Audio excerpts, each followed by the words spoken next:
Hi, this is Balendu Pratap Singh. Class 9th के विज्ञान के एक और नई क्लास में आप सभी का स्वागत है। चलिए क्लास को शुरू कर लेते हैं। आज का टॉपिक है हमारा रेखीय संवेग संरक्षण का सिद्धांत। देखिए, अगर नॉर्मली संवेग संरक्षण का सिद्धांत भी आप कहेंगे तब भी सही है। संवेग संरक्षण का सिद्धांत मीन्स रेखीय ही होता है। वैसे संवेग संरक्षण एक और अलग टाइप का होता है, उसको हम लोग कहते हैं कोणीय संवेग, एंगुलर मोमेंटम, लेकिन वो 11वीं या 12वीं में आपको पढ़ाया जाएगा। अभी के क्लास में उसकी कोई चर्चा नहीं है, उसकी कोई बात नहीं है। तो यानी कि रेखीय संवेग संरक्षण का सिद्धांत कहिए या फिर संवेग संरक्षण का सिद्धांत कहिए, बात एक ही है। इंग्लिश में इसको law of conservation of linear momentum या फिर law of conservation of momentum या सिंपली कंजर्वेशन ऑफ मोमेंटम संवेग संरक्षण का सिद्धांत कह दिए तब भी सही है। तो उम्मीद करता हूं आप सभी बातों को रिलेट कर पा रहे होंगे। देखिए, सिद्धांत कहता क्या है कि यदि दो या दो से अधिक वस्तुओं के निकाय को इंग्लिश में सिस्टम कहते हैं। ये जो निकाय शब्द यहाँ पे लिखा हुआ है, निकाय है ना, निकाय को इंग्लिश में क्या कहते हैं, मैं यहाँ पे लिख दे रहा हूँ, आप थोड़ा सा याद रखिएगा। निकाय को इंग्लिश में कहा जाता है, निकाय को इंग्लिश में सिस्टम कहा जाता है। SYSTEM, system. ठीक है, सिस्टम। ये मार्कर थोड़ा सा डिस्टर्ब कर रहा है, सॉरी, आपका थोड़ा सा टाइम मैं लूंगा। सिस्टम, देखिए सिस्टम कहते हैं, ठीक है, इंग्लिश में। तो कह रहा है कि यदि दो या दो से अधिक वस्तुओं के निकाय, चाहे दो वस्तुएं चाहे दो से ज्यादा वस्तुएं, अगर उनका एक सिस्टम है, उन सभी को मिला के एक सिस्टम बना लिया, तुमने एक निकाय बना लिया, तो उस पर कोई बाह्य बल आरोपित न हो, अगर एक्सटर्नल फोर्स नहीं लग रहा है, तो निकाय का संपूर्ण संवेग संरक्षित रहता है, अर्थात अपरिवर्तित रहता है। अगर जैसे मान लो एक बॉडी यहाँ पे ये है, एक बॉडी ये है, इन दोनों को मिला के मैं कह रहा हूँ एक सिस्टम है, इन दोनों को मिला के एक सिस्टम मैं कह रहा हूँ कि एक सिस्टम में ये बॉडीज हैं, इस पे अगर कोई बाह्य बल न लगे, तो इन दोनों को मिला के इस पूरे सिस्टम पे अगर कोई बाह्य बल न लगे, तो इसका संवेग हमेशा, जब तक बाह्य बल नहीं लगेगा तब तक इसका संवेग हमेशा कैसा होगा, संरक्षित होगा। यही कहता है संवेग संरक्षण का सिद्धांत। देखिए, वही चीज यहाँ नीचे लिखी हुई है कि इसे संवेग संरक्षण का सिद्धांत या संवेग संरक्षण का नियम कहते हैं। ठीक है, तो उम्मीद करता हूं आप सेंटेंस समझ पा रहे होंगे। ये कह रहा है कि एक बार और रिपीट कर देता हूं कि यदि दो या दो से अधिक वस्तुओं के निकाय पर, निकाय को इंग्लिश में क्या कहते हैं, सिस्टम, तो दो या दो से अधिक वस्तुओं का एक सिस्टम बना लिया हमने कि भैया ये सिस्टम है, इस पर अगर कोई एक्सटर्नल फोर्स, बाह्य बल नहीं लग रहा है, तो इसका संवेग हमेशा संरक्षित रहेगा, कभी भी बदलेगा नहीं। इसी को संवेग संरक्षण का सिद्धांत कहते हैं। तो उम्मीद करता हूं आप समझ पा रहे होंगे। एक बार और मैं आपको बता दे रहा हूं कि संवेग एंगुलर भी होता है, यानी कि एंगुलर होता है, कोणीय संवेग कहते हैं, वो 11वीं 12वीं पढ़ेंगे। हमारे में संवेग, हमारे सिलेबस में कौन सा है, रेखीय संवेग, जिसको इंग्लिश में लीनियर मोमेंटम भी कहा जाता है। तो इसलिए आप चाहे इसको कंजर्वेशन ऑफ मोमेंटम भी कह देंगे, तब भी आपको ये समझना है रेखीय संवेग संरक्षण का सिद्धांत, law of conservation of linear momentum. ठीक है, तो इसको मैं एक थोड़ा और तरीके से आपको समझाता हूं कि ये रूल क्या कहना चाह रहा है। अभी थोड़ा सा 5 मिनट आप दीजिए, आपको ये रूल में और भी अच्छी अच्छी बातें पता चलेंगी और चीजें क्लियर होती चली जाएंगी। चलिए देखिएगा ध्यान से भाई, ये तो थ्योरी, ये वाली चीज तो कोई भी आपको बता देगा, कोई भी बता देगा, लेकिन मैं इसको एक्सप्लेन कर रहा हूं कैसे ये संवेग संरक्षण का सिद्धांत आप और समझ सकते हैं। इसको थोड़ा और अलग तरीके से मैं एक्सप्लेन कर रहा हूं, थोड़ा ध्यान दीजिएगा। आमतौर पे ये नहीं बताया जाता है, पर यहाँ पे मैं कोशिश कर रहा हूं, अगर आपको समझ में आ जाए तो बहुत अच्छी बात है। अभी कल के लेक्चर में अगर आपने अटेंड किया होगा, इसके जस्ट पीछे वाला लेक्चर, तो मैंने पढ़ाया था कि I बराबर डेल्टा पी होता है, I बराबर डेल्टा पी होता है, या फिर इसी को अगर ऐसे लिख दें, डेल्टा पी बराबर आई। चूंकि ये मैंने याद करवाया था, इसलिए मैंने लिखा कि आई बराबर क्या होता है, डेल्टा पी। इंपल्स जो है वो संवेग में परिवर्तन के बराबर होता है। इंपल्स मींस आवेग, संवेग में परिवर्तन के बराबर होता है, या फिर डेल्टा पी बराबर आई लिख सकता हूं। इसको थोड़ा और आगे बढ़ाता हूं स्टूडेंट्स, ध्यान दीजिएगा। डेल्टा पी बराबर आई क्या होता था, एफ इंटू डेल्टा टी होता था। आई क्या होता था, एफ इंटू डेल्टा टी होता था। ठीक है, अब थोड़ा सा समझदारी दिखाइएगा। अब मैं कह रहा हूं कि यदि, मैंने कहा यदि ऐसा हो जाए कि एफ एक्सटर्नल लिख रहा हूं, यहां पे एक्सटर्नल मींस बाहरी, बाह्य बल, एफ एक्सटर्नल 0 हो जाए, तो यानी कि अब देखिएगा ये एफ कैसा हो गया, 0 हो गया। तीर लगा के मैंने लिखा एफ 0। अच्छा, 0 में किसी भी चीज से गुणा करेंगे तो वो भी क्या हो जाता है, 0 हो जाता है। तो डेल्टा पी बराबर क्या आ गया, 0 आ गया। डेल्टा पी मतलब क्या होता है, अंतर होता है, P2 minus P1, P2 minus P1, अंतिम संवेग माइनस प्रारंभिक संवेग, वो कितना आ गया, 0 आ गया। इसका मतलब क्या है कि अगर F एक्सटर्नल 0 है, बाह्य बल 0 है, तो उस सिस्टम में जो संवेग में परिवर्तन है वो भी कितना होगा, 0 होगा। ये मैथमेटिकल रिलेशन तो यही कहता है। वही चीज तो मैंने थ्योरेटिकल लैंग्वेज में लिखा है कि यदि दो या दो से अधिक वस्तुओं के निकाय पर कोई बाह्य बल आरोपित न हो, तो निकाय का देखो, बाह्य बल आरोपित न हो का मतलब कि एक्सटर्नल फोर्स 0, आरोपित न हो का मतलब क्या कि एक्सटर्नल फोर्स जीरो, तो उसका संपूर्ण संवेग संरक्षित रहता है, यानी कि डेल्टा पी बराबर जीरो, यानी चेंज इन मोमेंटम जीरो, यानी कि अंतिम माइनस प्रारंभिक जीरो, यानी कि जो अंतिम है वही अंतिम है, जो प्रारंभिक वही प्रारंभिक, उसमें कोई बदलाव नहीं हुआ है। वही तो ये भी कह रहे हैं कि संपूर्ण संवेग संरक्षित रहता है, अर्थात अपरिवर्तित रहता है। यहाँ पे मैथमेटिकली दिख तो रहा है ये रिलेशन, अगर आपको पता है ये रिलेशन तो कल ही पढ़ाया है मैंने। तो ये संवेग संरक्षण का ये नियम है, यही संवेग संरक्षण का सिद्धांत है। अब आप देख लो कि कितना आसान है अगर इसको मैथमेटिकल रिलेशन से जोड़ा जाए, मैथमेटिकली इसको सीखा जाए, समझा जाए।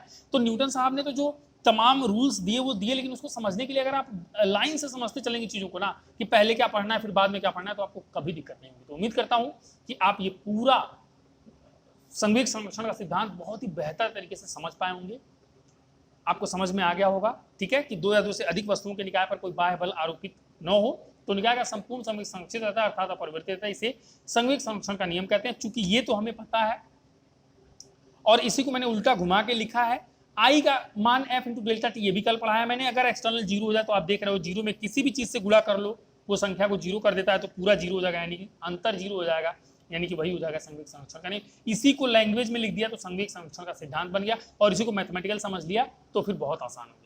तो उम्मीद करता हूँ आप हर तरह से आप समझ पाए होंगे। देखिए इतना डिटेल कोई नहीं पढ़ाता है, थोड़ा सा तो आप चीज़ों को सोचिए, रिलेट करिए, साइंस को थोड़ा साइंस की तरह से पकड़िए, तो फिर पढ़ने में बहुत मजा आने वाला है। तो चलिए कंप्लीट करिए इसको, जल्दी से करिए, फिर अभी संवेग संरक्षण से संबंधित कुछ एक और बात करेंगे जल्दी जल्दी। ओके स्टूडेंट्स, तो संवेग संरक्षण से संबंधित एक बेहतरीन प्रैक्टिकल कराता हूं यहाँ पे बोर्ड पे, ध्यान से देखिएगा। और मैं बस प्रैक्टिकल करवाऊंगा, उसके बारीकियों को समझाऊंगा। अगर आपको भूलने का डर है तो उसके कुछ एक चीजें आप अपने नोट्स में मेरी बातें सुनकर भी लिख सकते हैं ध्यान से, पर आप चीजों को सुनिए और समझिए, बहुत मजा आने वाला है, और कुछ एक अच्छे रिजल्ट्स भी आएंगे, वो भी आपको ध्यान रखने हैं। चलिए देखिए यहाँ पे, मान लीजिए एक कोई बड़ा सा पिंड है, ठीक है, बड़ा सा पिंड है। सपोज दैट इसका द्रव्यमान m1 है। ओके, बड़ा सा पिंड मैंने लिया हुआ है, इसका द्रव्यमान कितना है, m1 है। ध्यान से भाई, ओके, m1 द्रव्यमान का एक पिंड ले लिया मैंने, और मान लो इसका वेग इस पर्टिकुलर टाइम पे u1 है। प्रारंभिक वेग को वैसे भी u से दिखाते हैं, तो मान लिया कितना है, u1 है। ये एक सरफेस पे ऐसे जा रहा है, लंबा सा सरफेस है, इस सरफेस पे ये आगे की ओर जा रहा है, देख रहे हो, बॉडी है m1, वेग कितना है, u1 है, आगे जा रहा है। इसके आगे एक छोटा सा पिंड और है, इसका द्रव्यमान सपोज दैट m2 है। ओके, m2 है, m2 लिखा है मैंने भाई, स्पष्ट ना हो तो बता दे रहा हूं मैं, m2। और मान लो इसका वेग है u2। एक चीज और यहां पे नोट करना कि u1 जो है वो ग्रेटर देन है u2 के, u1 ग्रेटर देन है u2 के, यानी एक पिंड बड़ा पिंड है, ज्यादा वेग है, एक छोटा पिंड कम वेग है, आगे पीछे है। अब u1 ग्रेटर देन u2 है, इससे ज्यादा तेज ये चल रहा है, तो होगा क्या कि एक समय ऐसा आएगा जब इसकी स्पीड ज्यादा है, इसका पीछा कर रहा है, पीछा करते करते करते चूंकि इसकी स्पीड ज्यादा है तो इसको क्या करेगा, धक्का मारेगा, टक्कर हो जाएगी दोनों में, टक्कर हो जाएगी दोनों में। तो जाहिर सी बात है टक्कर होगी, तो यहाँ पे टक्कर को दिखाइए, ये हमारा बड़ा वाला पिंड था, ये हमारा छोटा वाला पिंड था, यहाँ पे क्या हो गया दोनों में, इसका द्रव्यमान m1 था, इसका द्रव्यमान m2 था, दोनों में हो गया है टक्कर, है ना, दोनों टकरा गए, m1 m2 दोनों टकरा गए। m1 m2 टकराए हैं तो क्या हुआ है, टकराने के बाद क्या होगा स्टूडेंट्स, टकराने के बाद इसका वेग बदल जाएगा और इसका भी वेग बदल जाएगा। चूंकि इसने इसको धक्का मारा है तो आपको भी ये चीज तो महसूस हो रही होगी कि इसका वेग अब बढ़ जाएगा, क्योंकि इसको एक तो कुछ स्पीड से जा रहा था, पीछे से किसी ने धक्का दे दिया, तो इसकी स्पीड बहुत ज्यादा बढ़ जाएगी, इसकी स्पीड थोड़ी सी कम हो जाएगी। ये बात तो आपको भी पता होगा, प्रैक्टिकली आपने कई बार देखा भी होगा। तो अब देखिए क्या होगा, कुछ समय पश्चात मान लो ये यहाँ रह गया और ये छोटा वाला यहाँ रह गया, इसका द्रव्यमान m1 था, इसका द्रव्यमान m2 था, है ना। ये आपके सामने मैं इसलिए बना रहा हूँ कि आप भी ये जैसे मैं बना रहा हूँ ये चीज आप देखेंगे तो आप भी फिगर बनाना सीख जाएंगे, ठीक है, अदरवाइज आप गलती करते हैं। m1 m2, अब मान लो इस टाइम पे टकराने के बाद इसका वेग, अंतिम वेग v1 हो गया और इसका बेचारे का अंतिम वेग v2 हो गया, छोटू का, ठीक है। यहां पे टक्कर हुआ है, ये टक्कर हुआ, टक्कर के समय, और ये जो घटना है वो टक्कर के पहले की घटना है, टक्कर के पहले, और ये जो घटना है वो टक्कर के बाद की घटना है, टक्कर के बाद। ठीक है, अब इस पूरे स्टोरी में एक चीज आपको समझ में आ रही होगी कि इस पिंड पे ये दो पिंडों का एक सिस्टम हो गया, कह सकते हो कि दो पिंडों का मिला के एक निकाय है, एक सिस्टम है। इस पूरे सिस्टम पे बाहर से कोई आके कहीं से भी कोई बल नहीं लगाया है, बाहर से आके किसी ने इसको डिस्टर्ब नहीं किया है। ये u1 वेग से m1 द्रव्यमान के साथ भाग रहा था, ये u2 वेग से m2 द्रव्यमान के साथ भाग रहा था। इसका वेग ज्यादा था, इसका कम था, इसने इसको टक्कर तो मारनी ही थी, u1 ग्रेटर देन u2, लेकिन बाह्य बल नहीं लगा, टक्कर हुआ, टक्कर के बाद इसका वेग बदला, इसका बदला, टक्कर के बाद ये बहुत तेजी से आगे बढ़ गया, थोड़ा धीरे धीरे आगे बढ़ रहा है, v1 हो गया, v2 हो गया, अभी तक कोई भी एक्सटर्नल फोर्स यहाँ पे नहीं लगा है, ये बात आपने नोटिस की होगी। ओके, तो अब इसमें एक चीज आपने देखा होगा, ये वाली चीज कि यहाँ पे आपको पता लगा होगा, थोड़ा सा अंदाजा तो लगा होगा कि जो V2 है, V2 वो बढ़ जाएगा किससे, V1 से। V2 जो है, आई थिंक आपको दिखाई नहीं दे रहा है, ये मार्कर थोड़ा सा परेशान कर रहा है, मुझे नया लेना पड़ेगा। V2 greater than V1। मैं क्या कह रहा हूं कि यहाँ पे टक्कर के बाद इसकी स्पीड बहुत बढ़ जाएगी, इसकी स्पीड कम रहेगी, तो V2 आपने प्रैक्टिकली भी देखा होगा, जब एक गाड़ी को दूसरी गाड़ी धक्का मारती है तो ये गाड़ी बहुत तेजी से आगे जाती है, बहुत दूर जाके गिरती है, तो V2 तो बढ़ ही जाएगा और V1 क्या होगा, कम हो जाएगा। V2 यहाँ पे ज्यादा है, V1 कम है। अब देखिएगा यहाँ पे कहीं भी बाह्य बल नहीं लगा है, भले ही टक्कर के पहले कहानी कुछ और थी, इसका वेग अलग था, इसका वेग अलग था, टक्कर हुआ, कुछ भी टूटा फूटा नहीं है, इसका m1 m2 m1 m2 m1 m2, लेकिन टक्कर के बाद एक चीज हुई है, वेग बदल गया है, इसका वेग अलग हो गया, इसका वेग अलग हो गया, ये जो तेज था इससे ये धीरे हो गया, ये तेज हो गया, वेग बदल गया, वेग बदलेगा, वेग बदलेगा तो संवेग भी बदलेगा, इसका संवेग यहाँ पे कुछ और है, यहाँ पे कुछ और है, इसका संवेग यहाँ पे कुछ और है, यहाँ पे कुछ और है, लेकिन इन दोनों को मिला के मैं एक सिस्टम बना रहा हूं, इन दोनों को मिला के मैंने क्या बना दिया, एक सिस्टम बना दिया, दोनों को मिला के, भाई दोनों को मिला के, ये दोनों मिला के एक सिस्टम है, या फिर हम कह सकते हैं एक निकाय है।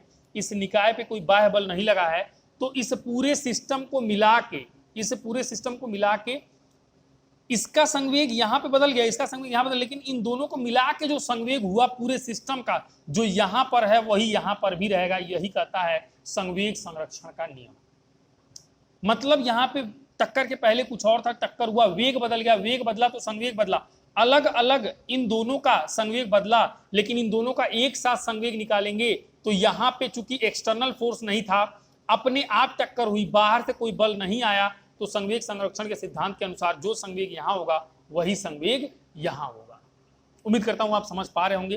तो टक्कर के पहले अगर संवेग निकालें, टक्कर देखिएगा, टक्कर के पहले, ये अगर मार्कर में आपको दिखाई ना दे रहा तो उसके लिए थोड़ा सा दुख है मुझे, दूसरा नहीं है मेरे पास फिलहाल, ये मैं बोल भी दे रहा हूं तो आप वहां से समझ सकते हैं। टक्कर के पहले निकालने वाले हम लोग इस पूरे सिस्टम का, टक्कर के पहले संपूर्ण निकाय का संवेग। ओके, टक्कर के पहले, वो थोड़ा सा मार्कर ठीक कर रहा था मैं, टक्कर के पहले संपूर्ण निकाय का संवेग। देखिएगा संपूर्ण निकाय का कह रहा हूं, संपूर्ण निकाय, ये जब शब्द आ गया संपूर्ण निकाय है ना, संपूर्ण निकाय, तो पूरे सिस्टम का, और मेरे सिस्टम में कितने लोग हैं पहले बता चुका हूं, ये 2 लोग हैं, तो इसका मोमेंटम क्या होगा, संवेग क्या होगा, m इंटू भी होता है ना, तो m1 क्या हो जाएगा, m1 और u1 हो जाएगा, m1 u1 हो जाएगा, और इस छोटे वाले का क्या हो जाएगा, m2 u2 हो जाएगा। इन दोनों को जोड़ दूं तो दोनों का पूरे सिस्टम का संवेग निकल जाएगा, m1 u1 plus m2 u2। और टक्कर के बाद संवेग क्या होगा, टक्कर के बाद संपूर्ण निकाय का संवेग, तो टक्कर के बाद संपूर्ण निकाय का संवेग क्या हो जाएगा, टक्कर के बाद ये कहानी हुई है, m1 v1 हो गया, m1 v1, और छोटे वाले का क्या हो गया, m2 v2, और दोनों को जोड़ देंगे, ये हो जाएगा टक्कर के बाद संपूर्ण निकाय का संवेग। अब चूंकि F external, EXTERNAL, F external या फिर आप अगर एक्सटर्नल में थोड़ा सा आपको दिक्कत महसूस हो रहा है तो आप ऐसा कर लो, एफ बाह्य लिख लो। बाह्य, बाह्य बल कितना है, 0 है। इस पूरे सिस्टम पे कहीं से बाहरी बल नहीं लगा है, चूंकि एफ बाह्य बराबर क्या है, 0, इसलिए पूरे निकाय का, पूरे निकाय का टक्कर, आई थिंक यहां पे नहीं दिख रहा है, पूरे निकाय का, इसलिए पूरे निकाय का आप कह सकते हैं टक्कर के पहले व टक्कर के बाद, व टक्कर के बाद संवेग संरक्षित रहेगा, संवेग संरक्षित रहेगा। ये कौन कह रहा है, ये कह रहा है संवेग संरक्षण का नियम, कि अगर एफ एक्सटर्नल 0 हो तो सिस्टम का पहले और सिस्टम का बाद में जो संवेग होगा वो क्या होगा, संवेग बिल्कुल ही बराबर होगा, वो चेंज नहीं होगा। संवेग संरक्षण का नियम यही कहता है। तो इसलिए पूरे निकाय का टक्कर के पहले और टक्कर के बाद संवेग संरक्षित रहेगा। इसलिए हम कह सकते हैं कि टक्कर के पहले क्या था, m1 u1 plus m2 u2, ये बराबर होगा टक्कर के बाद के, यानी कि m1 v1 plus m2 v2 के, m1 v1 plus m2 v2 के, ठीक है।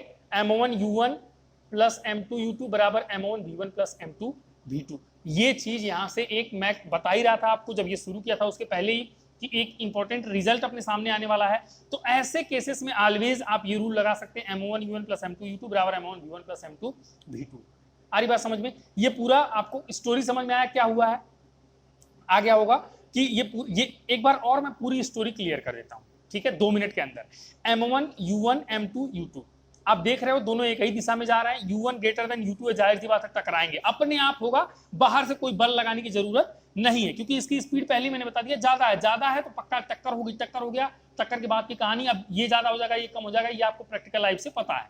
टक्कर के बाद v2 ग्रेटर देन v1 हो जाएगा। इन दोनों को मिला के मैंने अपना एक सिस्टम, अपना एक निकाय माना है, बाह्य बल नहीं लगाया, तो आपको पता है कि टक्कर के पहले का संवेग टक्कर के बाद का संवेग संरक्षित रहेगा, यही कहता है संवेग संरक्षण का नियम। तो टक्कर के पहले संपूर्ण निकाय का संवेग क्या होगा, m1 u1 plus m2 u2 होगा। टक्कर के बाद क्या होगा, m1 v1 plus m2 v2 होगा। बाह्य बल 0 है, इसलिए पूरे निकाय का संवेग संरक्षित रहेगा, इसलिए हम कह सकते हैं कि टक्कर के पहले का संवेग बराबर टक्कर के बाद का संवेग, यानी कि m1 u1 plus m2 u2 बराबर m1 v1 plus m2 v2।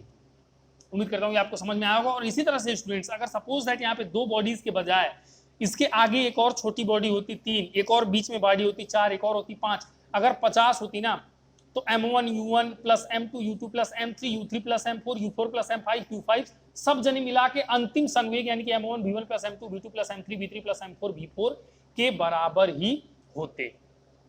उम्मीद करता हूं आपको समझ में आया होगा। देखिए इस बड़े वाली बॉडी का संवेग यहाँ अलग है, यहाँ पे अलग हो गया, इसका अलग इसका अलग। अगर n बॉडी होती, n नंबर ऑफ बॉडी होती, तो n बॉडीज का अपना अपना संवेग अलग अलग होता, समझिएगा। लेकिन पूरे सिस्टम का मिला के, जब सबको मिला के यहाँ पे संवेग जोड़ लोगे और यहाँ पे सबको मिला के संवेग जोड़ लोगे, तो आपस में क्या होगा, बराबर आएगा।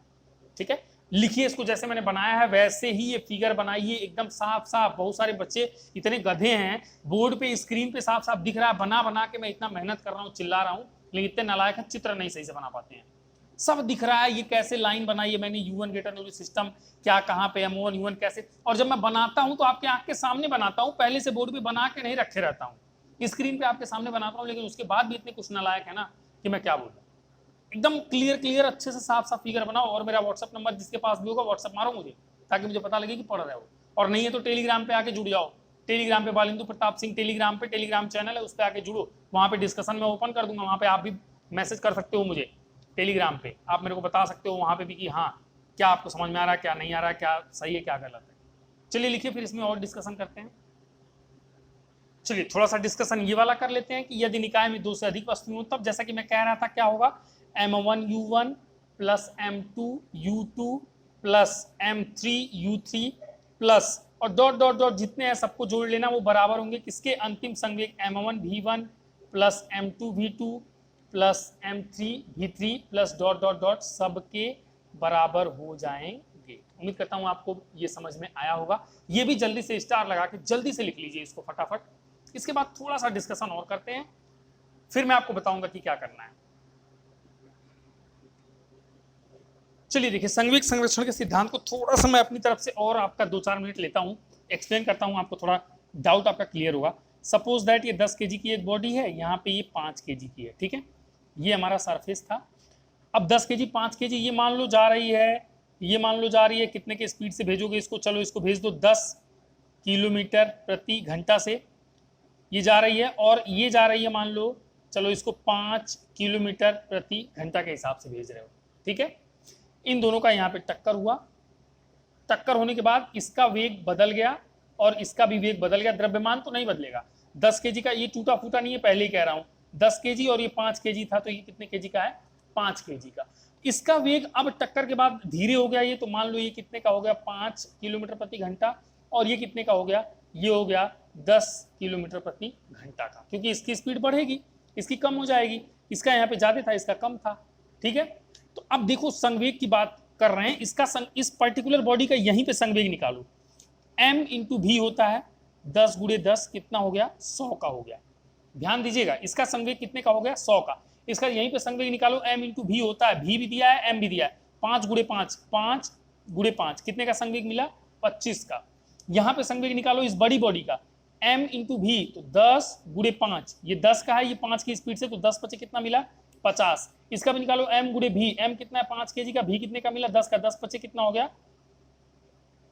10 पचे कितना हो गया, सॉरी कुछ गलत हो रहा है, कुछ गलत हो रहा है, देखिए थोड़ी सी मिस्टेक थी, ये अपना छोटा वाला कितने का था, 5 kg का था ना, 5 kg का था, इसका वेग 15 किलोमीटर प्रति घंटा यहाँ पे हो जाएगा, 10 मैंने गलत ले लिया था, 10 लेंगे तो फिर गड़बड़ हो जाएगा, 15 किलोमीटर प्रति घंटा।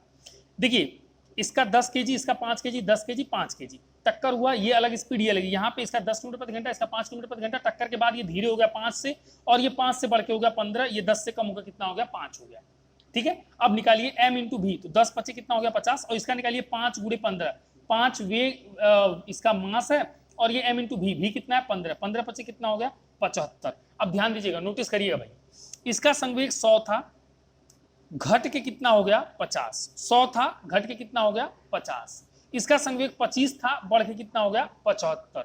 लेकिन हमारे सिस्टम में दो बॉडीज हैं जिनके ऊपर F एक्सटर्नल 0 है, बाह्य बल नहीं लगा है, तो ये पूरे सिस्टम में दो बॉडीज ली है मैंने, टक्कर के पहले टक्कर के बाद यही दो बॉडीज हैं पूरे सिस्टम में। तो संवेग संरक्षण का सिद्धांत कहता है कि संवेग संरक्षित रहेगा, बदलेगा नहीं। तो देखिएगा टोटल संवेग कितना हो गया, टोटल इसका 100 प्लस इसका 25, टोटल कितना हो गया 125। इसका यहाँ पे टोटल कितना हो गया, इसका 50 प्लस इसका कितना 75, 50 75 कितना होता है 125। तो यहाँ पे टोटल सिस्टम का यहाँ 125, टोटल सिस्टम का 125। वही मैं आपको समझा रहा था कि इस पूरे सिस्टम का संवेग नहीं बदलेगा, संवेग संरक्षण के हिसाब से 125 है तो 125 ही रहेगा, लेकिन इंटरनल चेंजेस आएंगे। यहाँ पे इसका कुछ और था, संवेग 100 था घट के 50 हो गया, इसका 25 था बढ़ के 75 हो गया, लेकिन पूरे सिस्टम का देखें तो इसका भी 125 और इसका भी 125। तो उम्मीद करता हूं अब आपको डाउट बहुत अच्छे से क्लियर हो गया होगा। ये बस आपको समझाने के लिए था। अगर आप बहुत अच्छे स्टूडेंट्स हैं, आप चाहते हैं अपनी लैंग्वेज में इसको समझ के मेरी बातें जो मैं स्टोरी बताया हूं वो कहानी आप पूरा लिखना चाहते हैं, आप अपने आप को समझाना चाहते हैं बाद में रिविजन के लिए, तो अपनी लैंग्वेज में लिख लीजिए, मैं इसको नहीं लिखवाऊंगा। बाकी बोर्ड पे आपके स्क्रीन पे यहाँ पे एग्जाम्पल मैंने लेकर के आपको बहुत अच्छे से संवेग संरक्षण का सिद्धांत एक्सप्लेन किया है, आपके सामने है। इसको आप करना चाहते हैं तो कर लीजिए, वीडियो को पॉज करके, बाकी हम लोग चलते हैं आगे। ओके, तो अब आपके लिए एक गुड न्यूज है कि ये जो फिजिक्स का आपका अब ये दूसरा चैप्टर जो था बल तथा गति के नियम, ये पूरा अच्छे तरीके से मतलब अच्छे तरीके से एक एक कॉन्सेप्ट, एक एक हेडिंग, एक एक चीज पूरा का पूरा ये कह सकते हो कि कंप्लीट हो गया है। ठीक है, ये अब कंप्लीट हो गया है, कंप्लीट। जो दूसरा चैप्टर था आपका, चैप्टर का नाम क्या था, बल तथा गति के नियम, है ना। चैप्टर का नाम था आपके बल तथा गति के नियम।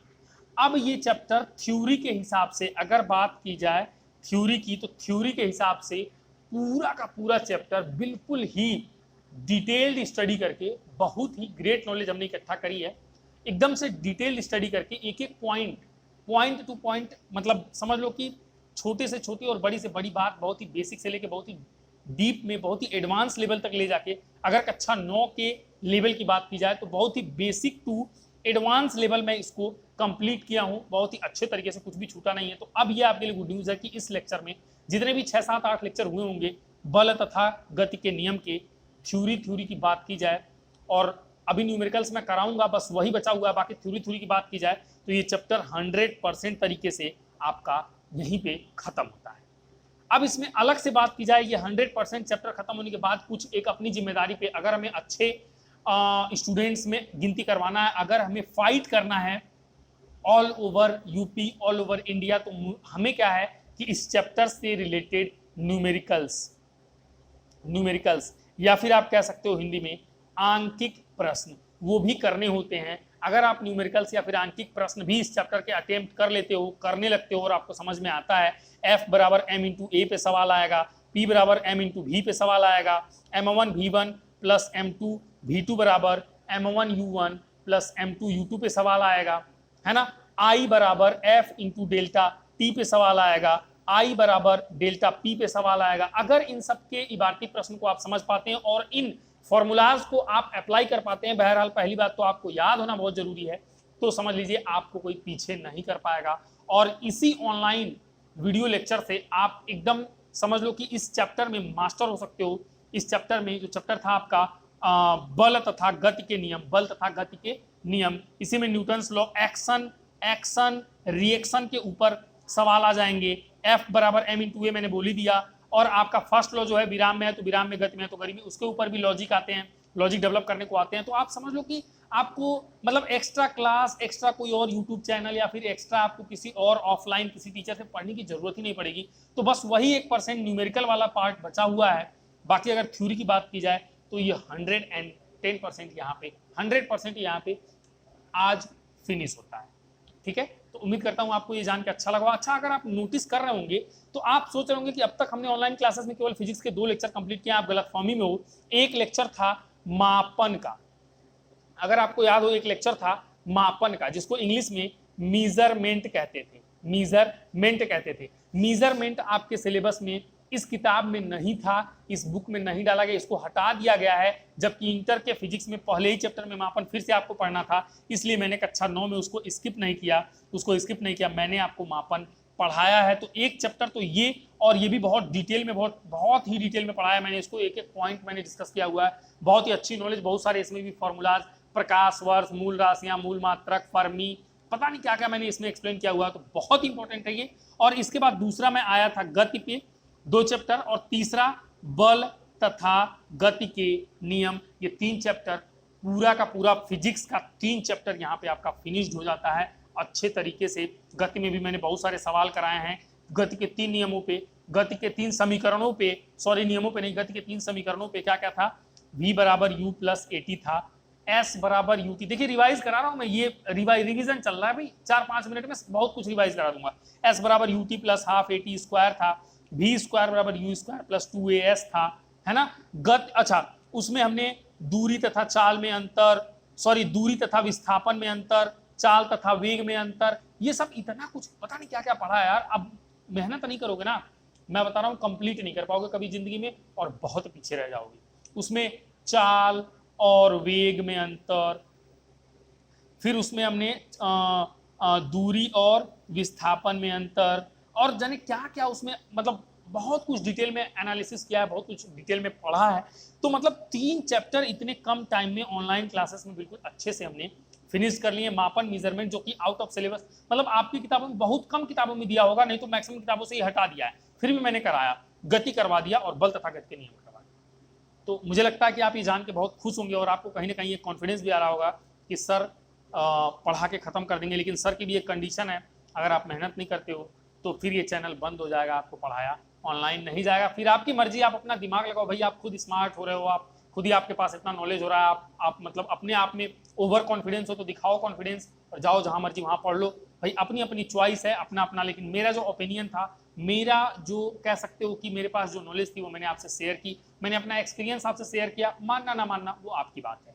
चलिए, तो ये बात यहीं पे खत्म होती है। अब बस बसता है न्यूमेरिकल। उसके पहले मैं आपसे कुछ एक चेक पॉइंट्स आज की क्लास में कराऊंगा, भले ही क्लास थोड़ी लंबी हो जाएगी, और उसके बाद कल की क्लास में न्यूमेरिकल्स करेंगे, फिर ये चैप्टर 110% तरीके से खत्म हो जाएगा। चलिए भाई, तो चेक पॉइंट जल्दी जल्दी कंप्लीट करते हैं। चेक पॉइंट है 3-4, देखते हैं कि हमने कुछ छोड़ा तो नहीं है। वैसे उम्मीद तो कम है, लेकिन फिर भी एक बार ट्राई कर लेते हैं। चेक पॉइंट 12.1 में दिखेगा, कह रहा है, पहला कह रहा है क्या बल एक अदिश राशि है। मैंने आपको पढ़ाया है कि नहीं, बल एक सदिश राशि है। ये मैं आपको एक्सप्लेन कर चुका हूँ, उम्मीद करता हूँ आप याद होगा आपको। बल एक सदिश राशि है।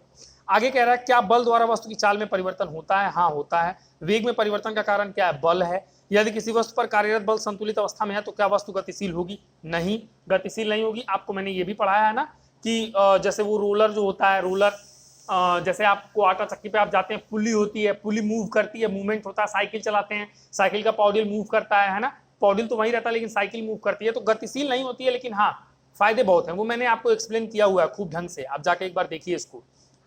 तो ये मैंने एक्सप्लेन किया हुआ है। समान वेग से गतिशील रखने के लिए वस्तु पर किस प्रकार के बल को आरोपित करता है, असंतुलित बल। मैं फिर से कह रहा हूँ असंतुलित बल, एक बार और रिपीट कर रहा हूँ, असंतुलित बल। बहुत सारे लोग सोचेंगे समान वेग है तो संतुलित बल आएगा, समान वेग से गतिशील करने के लिए असंतुलित बल ही लगेगा। और आपको इसका एक्सप्लेनेशन मेरे टेलीग्राम चैनल पे दिया हुआ है। ये पूरा क्वेश्चन ही मैंने पोल में डाला हुआ था, पोल में डाला हुआ था। उसमें एक क्वेश्चन दिया होता है, 4 ऑप्शन दिए होते हैं। मेरे टेलीग्राम चैनल पे आप आओगे ना, तो वहां पे बहुत सारे क्विज कराए हैं मैंने, क्विज। तो उस क्विज में भी आपको बहुत बड़ा फायदा होने वाला है। क्विज में ऐसे ऐसे क्वेश्चंस होते हैं जिनका आंसर भी होता है और एक्सप्लेनेशन भी होता है। वहां पे ना क्विज में ऊपर कॉर्नर में देखोगे ना, यहाँ पे कॉर्नर में एक बल्ब जैसा बना होता है, बल्ब पे क्लिक करोगे ना, बल्ब पे जैसे क्लिक करोगे तो उसका ऑप्शन का एक्सप्लेनेशन भी होता है अगर वो कठिन सवाल है। ठीक है, तो असंतुलित बल इसका जवाब होगा, मैं बता रहा हूं। क्योंकि संतुलित बल से तो भाई गति आप करा ही नहीं सकते हो ना। संतुलित बल में तो अभी मैंने आपको बताया ना कि किसी वस्तु पर कार्यरत बल संतुलित बल अवस्था में है तो क्या वस्तु गतिशील होगी, मैंने कहा नहीं होगी। जब गतिशील नहीं होगी तो उसमें समान वेग और असमान वेग की बात ही कहां से आती है। तो समान वेग और असमान वेग दोनों के लिए कैसे बल की जरूरत है, असंतुलित बल की। बल के कितने प्रकार होते हैं, 2 प्रकार होते हैं भाई, संतुलित बल और असंतुलित बल। चलिए चेक पॉइंट 12.1 तो कंप्लीट हो गया। ओके, तो 12.2 पे चलते हैं। देखिए इसके जवाब हमें आते हैं कि नहीं आते हैं, इसके जवाब आते हैं कि नहीं। देखिए जड़त्व के नियम का अन्य नाम क्या है। मैं आपको 3-4 बार बताया हूं कि इसी जड़त्व के नियम को गैलीलियो का नियम भी कहते हैं, और उसी गैलीलियो के नियम को न्यूटन का गति विषयक प्रथम नियम भी कहते हैं। इसका जवाब भी मिल गया आपको। कोई वस्तु जमीन पर गिरने पर किस कारण विरामावस्था में आ जाती है, कम से कम 10 बार समझाया होगा, विराम के जड़त्व के कारण।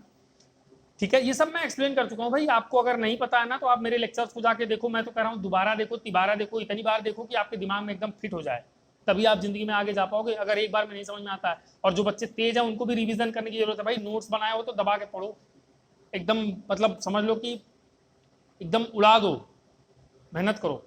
किसी वस्तु का जड़त्व अधिक होने पर उसके द्रव्यमान पर क्या प्रभाव पड़ेगा। जड़त्व अधिक होगा तो द्रव्यमान भी अधिक होगा, जड़त्व कम होगा तो द्रव्यमान भी कम होगा। एम बढ़ेगा तो जड़त्व बढ़ेगा, एम घटेगा तो जड़त्व घटेगा। ये मैं आपको एक्सप्लेन कर चुका हूं, कई बार मैंने एक्सप्लेन किया है। इसका भी जवाब आपको मिल गया। लो कितना इजी है। पेड़ को हिलाने पर उसे फूल टूटने की प्रक्रिया न्यूटन के किस नियम को दर्शाती है। ये भी मैंने आपको किताब में लिखवाया है, कॉपी में नोट्स में जाके देखिए। न्यूटन के गति विषयक प्रथम नियम को दर्शाती है, या फिर जड़त्व के नियम को दर्शाती है, या फिर गैलीलियो के नियम को दर्शाती है, क्योंकि तीनों एक ही है। चलिए 12.2 भी कंप्लीट हो गया। चलिए तो फटाफट इसे भी कंप्लीट करते हैं। 12.3 को देखिएगा, कह रहा है कि क्या संवेग एक सदिश राशि है, यदि हाँ तो इसकी दिशा क्या होगी। ये मैंने कम से कम 20 बार एक्सप्लेन किया है कि संवेग एक सदिश राशि है। हाँ, संवेग एक सदिश राशि है। अब इसकी दिशा कह रहा है, इस पर भी दिमाग लगाइए। संवेग का यहाँ पे दिखेगा P बराबर क्या होता है, P बराबर m इंटू भी होता है कि नहीं होता है। तो P बराबर m इंटू भी होता है, तो जो सदिश राशि है, क्यों, क्योंकि द्रव्यमान तो अदिश है लेकिन वेग एक सदिश राशि है। अगर ये सदिश है तो ये भी सदिश है, तो जिधर वेग की दिशा होगी उधर संवेग की दिशा होगी। तो इसका जवाब होगा कि हाँ, संवेग एक सदिश राशि है। इसकी दिशा क्या होगी, इसकी दिशा होगी वही जो वेग की दिशा होगी, जो वेग की दिशा होगी वही संवेग की दिशा होगी। उम्मीद करता हूं आप समझ गए होंगे। अब देखिए एक वस्तु का द्रव्यमान दिया हुआ है 10 किलोग्राम, 5 मीटर प्रति सेकेंड के वेग से गतिशील है, तो वस्तु का संवेग क्या होगा। संवेग का फॉर्मूला देखो ना, यहाँ पे मैंने बताया है ना, P बराबर m इंटू क्या होता है, v होता है ना। तो m कितना दिया हुआ है, यहाँ पे देखिए 10 किलोग्राम तो रख दीजिए, गुणे v कितना दिया हुआ है 5 मीटर प्रति सेकेंड तो रख दीजिए, 10 पचे कितना आ गया 50, और मात्रक क्या होगा किलोग्राम। मात्रक क्या होगा किलोग्राम, किलोग्राम डैश, इसका मात्रक किस में है मीटर प्रति सेकेंड में, तो डैश मीटर प्रति सेकेंड। तो आ गया किलोग्राम मीटर प्रति सेकेंड। देखिए यहाँ पे आंसर दिया भी है और हमने निकाल भी लिया। कितना आसान है यार, अगर आप करते हो तो कितना ईजी है ये। और अगर आप नहीं कर पाते हो, थोड़ा सा कैजुअल लैंग्वेज यूज कर दिया, अब ये एडिट तो नहीं हो पाएगा लेकिन फिर भी सॉरी उसके लिए। चलिए कोई नहीं। तो यहाँ पे ये P बराबर m इंटू बी 10/50 आराम से आप निकाल सकते हैं।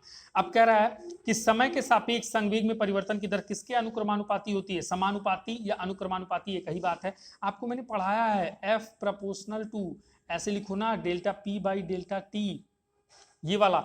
या फिर मैंने बताया होगा प्रोपोर्शनल नहीं बताया होगा, समानुपाती का चिन्ह नहीं बताया होगा, तो बराबर बताया होगा, F बराबर डेल्टा P बटे डेल्टा T। इसका मतलब है डेल्टा P अंश में है और F भी ऊपर, तो F किसके समानुपाती है, डेल्टा P के। तो कह रहा है समय के सापेक्ष, देखिए ना डेल्टा T समय के सापेक्ष संवेग में परिवर्तन, तो डेल्टा P यानी संवेग, डेल्टा मीन संवेग में परिवर्तन, और बटे मतलब की दर किसके समानुपाती है, बल के। तो इसका जवाब होगा बल के, F के। ये सब चेक पॉइंट का आंसर आपको नोट्स में लिखना है, बता रहा हूं मैं, ऐसे नहीं मेहनत कर रहा हूं यहाँ पे। जितने भी चेक पॉइंट्स कराए हैं ना मैंने, चेक पॉइंट 12.1, चेक पॉइंट 12.2 और ये आपके आंख के सामने चेक पॉइंट 12.3, इन सब के आंसर आपको अपने नोट्स में लिखने बता रहा हूँ। और वो नोट्स आने चाहिए व्हाट्सएप पे, जो एटलीस्ट यहाँ से स्कूल से जुड़े हुए हैं, इस स्कूल से, वो स्कूल वाले लड़के तो फटाफट भेजें, नहीं तो बंद कर दूंगा चैनल। चलिए, यदि कोई वस्तु नियत वेग से गतिमान है, नियत वेग से, तो त्वरण का मान कितना होगा, शून्य होगा भाई, शून्य होगा। क्यों? क्योंकि नियत वेग से मतलब कि वेग में परिवर्तन ही नहीं हो रहा है। 50 किलोमीटर प्रति घंटा, 50 किलोमीटर प्रति घंटा, 50 किलोमीटर प्रति घंटा, जब वेग बढ़ ही नहीं रहा है तो त्वरण कितना हो गया, जीरो। त्वरण का मतलब है कि 2 से बढ़ेगा तो 50 से 52, 52 से 54, 54 से 56, बढ़ ही नहीं रहा है तो त्वरण कितना हो गया, जीरो।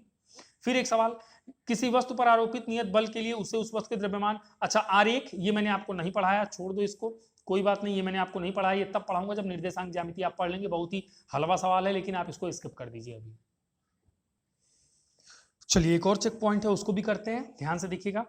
कह रहा है आवेग सदिश राशि है या अदिश राशि है, सदिश राशि है भाई, बताया मैंने, आई बराबर F into delta T, F सदिश है। आई बराबर क्या पढ़ाया मैंने यहाँ पे देखिए, आई बराबर एफ इंटू डेल्टा टी, यही पढ़ाया है। तो एफ क्या है, सदिश राशि है, ये तो अदिश है समय, लेकिन ये सदिश है, सदिश का जब अदिश से गुणा होगा तो सदिश राशि, तो ये भी सदिश राशि। इसकी पूछे आवेग की दिशा किधर होती है, बल की दिशा में, बल की दिशा में, सब एक्सप्लेन किया मैंने। यदि एक वस्तु पर एक, देखो ये डिस्कस करने से तो दिमाग बढ़ता है।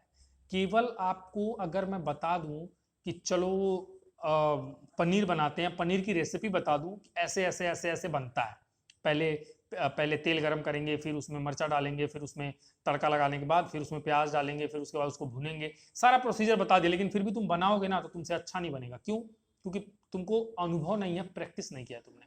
यहाँ भी वही कहानी है, सब तो थ्योरी बता दी मैंने, लेकिन जब तक चेक पॉइंट्स नहीं करोगे, जब तक प्रश्नावली नहीं करोगे, सवाल नहीं लाओगे, तुम्हारा दिमाग नहीं खुलेगा। इतना कोई पीछे पढ़ के नहीं पढ़ाता यार। इस चैनल को फटाफट से सब्सक्राइब कर लो अगर यहाँ तक रुके हुए कोई भी कक्षा 9 के नए बच्चे हो तो, और जो पुराने पढ़ रहे हैं वो कड़ी मेहनत करके पढ़ें, क्योंकि आपको बहुत ज़रूरत है ऐसे, मतलब इस तरीके से पढ़ने पढ़ाने की। अदरवाइज ये चैनल बंद हो जाएगा तो पता नहीं, आप फिर देख लेना, वैसे आप खुद ही स्मार्ट हो, आप जानो। दूसरा क्या है, यदि एक वस्तु पर एकांक बल एकांक समय के लिए कार्य करता है तो वस्तु पर कार्यरत बल आवेग का मान क्या होगा। ये लगाओ ना, आवेग का मान क्या होगा, एफ इंटू डेल्टा टी। एकांक है तो एफ का मान 1 है, और समय में अंतर भी कितने का है, 1 का। देखो ना, कह रहा है एकांक बल तो 1 लगा दिया, एकांक मीन्स 1, और एकांक समय यानी कि 1, एकांक समय मीन्स क्या, 1 के लिए कार्य करता है, तो कार्यरत आवेग इंपल्स 1 गुणे 1 बराबर 1 हो गया। इंपल्स भी कितना आ जाएगा, 1 आ जाएगा, समझ गए, इंपल्स कितना आ जाएगा, 1 आ जाएगा, हो गया काम। बल के आवेग और संवेग में क्या संबंध होता है, अरे भाई आज ही तो मैंने सवाल कराया, आज ही मैंने कितना कितना एक्सप्लेन किया उसके बारे में, आज ही। हाँ, मैं वो संवेग संरक्षण का सिद्धांत बता रहा था, तभी मैंने कहा था कि आई बराबर डेल्टा पी होता है, तभी कहा था मैंने कि change in momentum is equals to impulse. संवेग में परिवर्तन आवेग के बराबर होता है, आई बराबर डेल्टा पी। बल के आवेग और संवेग में क्या संबंध होता है, यही होता है जो यहाँ पे लिखा है, बहुत बार बताया है। F1 बराबर माइनस F2, ये समीकरण न्यूटन के गति के किस नियम को दर्शाता है, भैया द्वितीय नियम, तृतीय नियम। ये कौन से रूल को दर्शाता है, थर्ड रूल को, तृतीय नियम को, थर्ड रूल को दर्शाता है भाई। एक्शन रिएक्शन, थर्ड रूल क्या था, एक्शन बराबर रिएक्शन, या हिंदी में क्रिया बराबर प्रतिक्रिया। F1 F2 बराबर हैं, F1 और F2 ये दोनों कैसे हैं, बराबर हैं। इसका चिन्ह ऋणात्मक का मतलब कि अगर एक ऊपर से लग रहा है तो एक नीचे से, बिल्कुल विपरीत। और यही तो होता है क्रिया प्रतिक्रिया बल बराबर होते हैं, लेकिन दिशा में कैसे होते हैं, विपरीत होते हैं, दो अलग अलग वस्तुओं पर लगते हैं। F1 बराबर माइनस F2, ये किसको दर्शाता है, क्रिया प्रतिक्रिया के नियम को। तो उम्मीद करता हूँ ये भी आपको समझ में आ गया होगा। और यहाँ पे चेक पॉइंट 12.4 भी खत्म होता है। इसका भी जवाब आपको नोट्स में लिखना है। भाई मैं मेहनत कर रहा हूँ तो आपको बिना करवाए नहीं छोड़ूंगा, नहीं तो फिर बंद कर दूंगा। आपकी मर्जी, आप स्मार्ट बन रहे हो तो बन जाओ, और फिर आप जहाँ से मर्जी वहाँ से पढ़ना, ठीक है।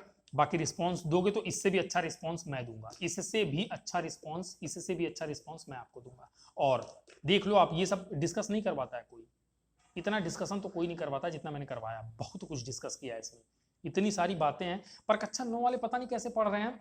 मैं 1 घंटे की वीडियो बनाता हूँ, उसको 1 घंटे में पढ़ के खत्म कर लेते हैं। 10 वाले में भी मैं देख रहा हूँ कुछ बच्चे 1 घंटे की वीडियो 1 घंटे में, भैया बनाने में उसको 2 घंटे लग जाते हैं, तुम पढ़ रहे हो 1 घंटे में, कहाँ से खत्म हो जाएगा भाई। आराम से देखो, चीजों को समझो, भगाओ मत उसे, धीरे धीरे चलने दो, एकदम लाइन से चलने दो, एकदम कंसंट्रेट करके। घर में किसी से बातचीत नहीं, कुछ नहीं, चुपचाप कान में लीड लगाओ और उसको पढ़ते रहो। जो नोट्स आ रहा है उसको नोट्स लिखते रहो। जब कहा जाए लिखो तो लिखो, जब कहा जाए सुनो तो सुनो। ध्यान दो उसको, पूरा 1.5 घंटे 2 घंटे का टाइम दो भाई। आधे घंटे के लेक्चर को 1 घंटे का समय दो, तब कुछ ज्ञान बटोर पाओगे। नहीं तो फिर नोट्स तो दुनिया बना लेती है, लिख तो कोई भी लेगा। किताब में यहाँ नहीं लिखा हुआ है क्या, लिखा हुआ तो 50 जगह कहीं से भी उठा लेना। लिखने से क्या होता है, समझने से होता है बाबू। तो बस आप छापने वाला काम मत करो और टाइम पास वाला काम मत करो, नहीं तो फिर मैं कह रहा हूँ फिर कोई फायदा नहीं है, लाइफ में कुछ करो नहीं पाओगे। करना है तो पहले टाइम दो, चीजों को समझो। उसको टाइम नहीं दोगे, समझोगे नहीं, तो फिर बेकार है। ये 1-1 घंटे के लेक्चर बनाने में 2-2 घंटे का टाइम बर्बाद होता है। पता है आपको रिकॉर्डिंग करनी है और कैसे करना है, मैनेज करना है। क्लास में पढ़ाना ईजी है, कम टाइम में ज्यादा काम हो जाता है। यहाँ पे बहुत ध्यान से करना पड़ेगा। ये इतना कुछ एक्सप्लेन किया मैंने, इतना कुछ, एक भी चेक पॉइंट फंसा नहीं है। एक चेक पॉइंट छोड़ा है मैंने, क्योंकि निर्देशांक ज्यामिति पढ़ लूंगा उसके बाद पढ़ाऊंगा। ये होती है पढ़ाई असली वाली, और ये होता है विज्ञान। और इस तरीके से चीजों को अगर करते चलोगे ना, साल भर कर लोगे, तो तुम्हें कोई रोक नहीं पाएगा टॉप करने से या कुछ भी लाइफ में करने से। तो ये यहाँ पे खत्म होता है, इसका भी एक्सप्लेनेशन मुझे चाहिए। चलिए, तो ये क्लास यहीं पे मैं खत्म करना चाहूंगा। और हाँ, साथ के साथ मैं ये भी बता दूं कि एक बार और आपको बता देता हूँ, थोड़ा सा आपको और खुशी होगा। ये क्लास तो लंबा जरूर हो गया, लेकिन ये बल तथा गति के नियम का पूरा जो चैप्टर था, वो पूरा का पूरा फिनिश हो गया। बल तथा गति, ये बता चुका हूं, फिर भी एक बार ऐसे ही, गति के नियम, ये पूरा का पूरा चैप्टर चेक पॉइंट को कंप्लीट करते हुए, पूरा थ्योरी कंप्लीट करते हुए एकदम से 100% ये फिनिश्ड हो गया। और अब इसमें बचा है बस न्यूमेरिकल या फिर आंकिक प्रश्न। वो 10% हिस्सा मैं आपको कल करा दूंगा, लेकिन तभी जब आप अच्छा रिस्पॉन्स दोगे, आप थोड़ा सा परफॉर्म करोगे, तभी मैं टाइम दूंगा। नहीं तो इतना दिमाग लगाना पड़ता है, इतना टाइम देना पड़ता है, आसान नहीं है। पर यह है कि जब बच्चे अच्छा करते हैं तो खुद भी टीचर को करने का मन करता है, बच्चे अच्छा नहीं करते हैं तो सब कुछ छोड़ छाड़ के बैठ जाने का मन करता है। वैसे भी इस क्लास के लिए कुछ प्रॉफिट तो है नहीं, बस प्रॉफिट एक ही है कि आपका प्रॉफिट है। और आपका भी प्रॉफिट नहीं होगा तो फिर कोई मतलब ही नहीं बनता है, फिर तो चैनल ही बंद कर दो। तो इसलिए कह रहा हूँ कि आंकिक प्रश्न तभी कराऊंगा जब आपका रिस्पॉन्स आएगा, अदरवाइज फिर क्लास नहीं मिलेगी ऑनलाइन आपको। 2-3 दिन पढ़ाऊंगा ही नहीं फिर, जब तक इसका पूरा चेक पॉइंट का आंसर लिख के अच्छे तरीके से मुझे कम से कम 1 या 2 बच्चों का भी मिल जाएगा, 1 या 2 बच्चों का भी मिल जाएगा, तो भी मैं ये आंकिक प्रश्न कराऊंगा। और फिर मैं आपको पूरा डिटेल में, और देखना कैसे अच्छे अच्छे सवाल लेके आता हूँ। इतने सारे F बराबर M इंटू ए से लेके P बराबर M भी है ना, P बराबर M भी है। फिर उसके बाद आपका I का इम्पल्स का फॉर्मूला है, फिर इसी में जड़त्व का फॉर्मूला है, गैलीलियो के ऊपर सवाल है, गैलीलियो के नियम के ऊपर सवाल है, बल और मोमेंटम के ऊपर सवाल। इतने सवाल लेके आऊंगा, आपको पूरे चैप्टर में मजा ही मजा आ जाएगा। पूरा एकदम बेसिक, जो आप रियल लाइफ में विज्ञान देख नहीं पाते हो ना, उन एग्जाम्पल्स के थ्रू आप प्रैक्टिकल लाइफ के विज्ञान को आप इस फिजिक्स के चैप्टर से, बल तथा गति के नियम से जोड़ पाओगे, और बहुत ही अच्छी नॉलेज हो जाएगी आपको। चलिए, तो फिर समझाना तो लगा रहता है। खैर, मैं आपको कैसे ऑनलाइन पढ़ना है, एक दिन मैं आके खुद आपको उसके लिए भी वीडियो बना दूंगा। बहुत सारे बच्चे गलत कर रहे हैं, आधे घंटे की वीडियो यार आधे घंटे में पढ़ के कैसे कंप्लीट कर लेते हो तुम लोग। आधे घंटे की वीडियो को कंप्लीट करने के लिए कम से कम 45 मिनट से 1 घंटा चाहिए, क्योंकि आप पहले तो आराम से पढ़ो, स्लोली सुनो उस चीजों को। जितना मेहनत से अगला समझा रहा है, उतनी मेहनत से गधों समझने की कोशिश करो। गधों शब्द का प्रयोग मैंने इसलिए किया क्योंकि कुछ लोग हैं जो नहीं समझ रहे हैं कैसे पढ़ना है, हड़बड़ी में लगे हैं। किस चीज की हड़बड़ी है भाई, कहीं जाना है, लॉकडाउन तो लगा हुआ है, कहाँ जाओगे। आराम से तसल्ली से पढ़ो, फिर जब नोट्स आए तो उसको पहले देखो। मेरी बातों को जब तक आप खूब ध्यान से सुनोगे नहीं, दिमाग में बिठाओगे नहीं ना, तब तक जिंदगी में कुछ नहीं कर पाओगे। पहले उसको सुनो, उसको समझो, समझने के बाद जब एनालिसिस कर लो तब नोट्स को देखो, नोट्स को भी समझो। फिर जब यहाँ से कहा जाए कि अच्छा अब नोट्स तैयार है, अब इसको आप लिख लीजिए, फिर आगे चलेंगे, तब आप वीडियो को पॉज करो, लिखो, फिर आगे चलो। ऐसे पढ़ो ना यार, फिर आप जिंदगी में कुछ कर पाओगे। अगेन कैजुअल लैंग्वेज क्या करो, समझाने में आ जाता है, सॉरी। चलिए, अगर मेरी भाषा या मेरा समझाया हुआ या फिर मेरी कहीं कोई भी बात आपको दुखी कर रही हो, या आपको ऐसा लग रहा हो कि आप ज़्यादा स्मार्ट हैं, आप ज़्यादा इंटेलिजेंट हैं, आपको बुरा लग रहा हो कि भाई अगला क्या समझा रहा है, बेकार चीज़ समझा रहा है, और आप अपने आप को ज़्यादा स्मार्ट समझते हो, आप ज़्यादा योग्य समझते हो, तो उसके लिए मैं क्षमा चाहता हूँ। आज की बात, आज का लेक्चर मैं यहीं पे ख़त्म करना चाहूँगा। फिर मिलेंगे अगर सब कुछ ठीक रहा एक नई क्लास में, एक नए लेक्चर में, नए कॉन्सेप्ट के साथ, नए चैप्टर के साथ, एक नई ऊर्जा के साथ। तब तक के लिए आप सभी को बहुत बहुत धन्यवाद। Thank you for watching.